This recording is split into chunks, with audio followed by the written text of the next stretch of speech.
Curi perhatian, momen Indra Lesmana duet nyanyi dan dansa bareng Eva Celia di acara pernikahan. Intip potret Indra Lesmana dansa dan duet nyanyi dengan Eva Celia di momen pernikahan.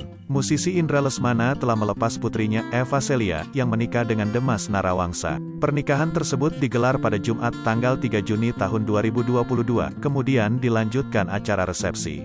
Dalam pesta resepsi, tampak mantan suami Sofia Latjuba itu berdansa dengan Eva Celia. Hal itu terlihat dari unggahan Instagram story Mira Lesmana. Dari foto yang diunggah, Indra terlihat berdansa dengan Eva Celia, menatap sambil tersenyum dan menggenggam tangan putrinya itu.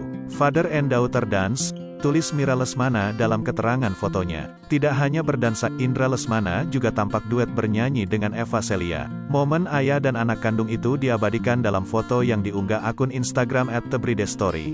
Duet nyanyi Indra dan Eva menjadi penutup acara resepsi pernikahan.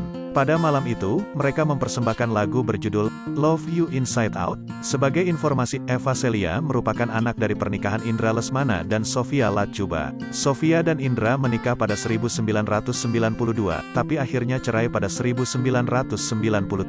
Eva Celia dan Demas Narawangsa sendiri telah lama pacaran sebelum akhirnya menikah. Mereka telah menjalin cinta sejak 2017, dan Demas pun melamar Eva pada September tahun 2021, bertepatan dengan ulang tahun ke-29 putri Sofia Latjuba itu.